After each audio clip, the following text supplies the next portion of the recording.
Ben, how you doing? Good, Albie. Hey, Ben, can you talk about the Ravens, even with all that's going on with their COVID situation, and they've had some other injuries, and they've struggled a little bit of late. This is still the kind of primetime game that brings out the best in both teams, especially because it's in primetime and on Thanksgiving. Yeah, I mean, you hit the nail on the head. I mean, it's AFC North, it's primetime, Thanksgiving. It's got all the makings of a typical Steelers Ravens matchup, and it doesn't really matter who's hurt and who's winning, who's losing, all that stuff. I mean, I think they've lost 2 in a row, and I don't know this. I don't know, has a Harbaugh-led Ravens team ever lost 3 in a row? If they have, I don't know when. So we anticipate them coming in, and we just got to give them our best shot. Will Graves? Hey, Ben. They're not practicing today. That was just announced a little bit ago. I'm curious, not as a competitor, but as an NFL player, would you prefer a situation where the playing field was absolutely level going in and week out, or is this just sort of in 2020, you just got to make the best of your situation and hope everything works out?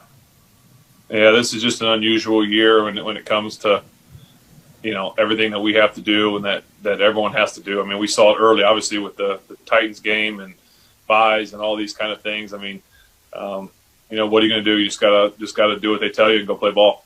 Jeff Hathorn? Hey, Ben.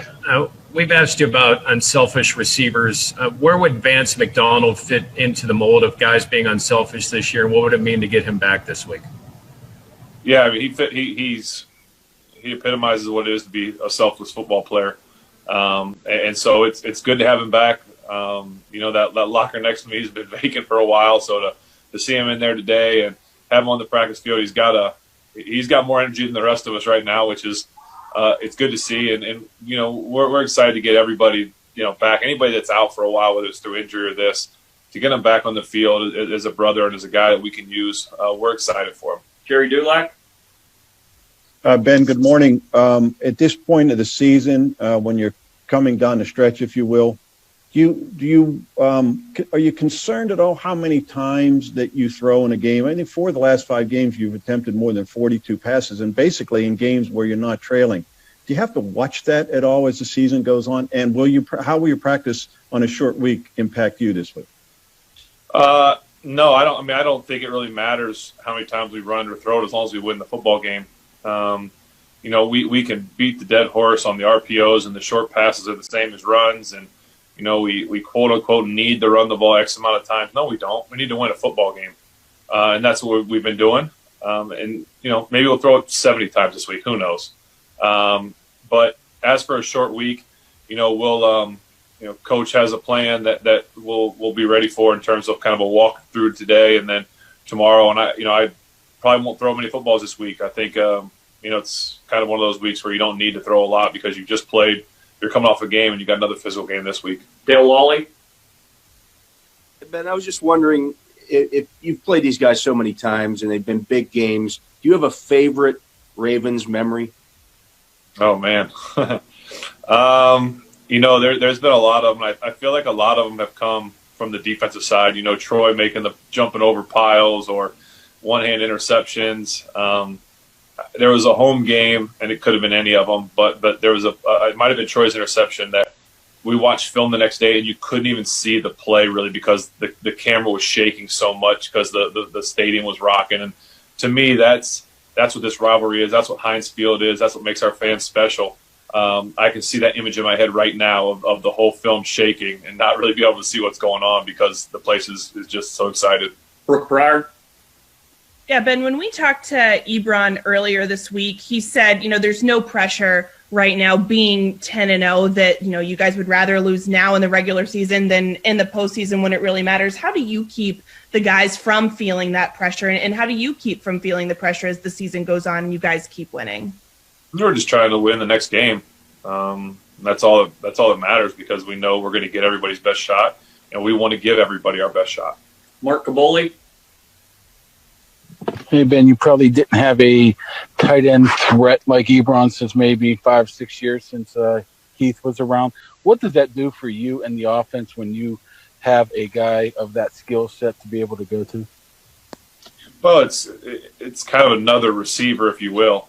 You can move them around. You can put them outside. You can put them inside in the bunch. You can, move the chains with them. Like last week, we saw on I think it was a 3rd and short. We threw him a quick pass, and then you can use him late in the game where he caught his touchdown, where you have the jumbo run set, and you don't need a lot of receivers on the field because he's kind of that de facto wide receiver. So the fun part about E is that he's still growing in this offense, because we didn't have the off season per se in terms of mini camps and all that stuff. So I think we are still learning a lot about each other.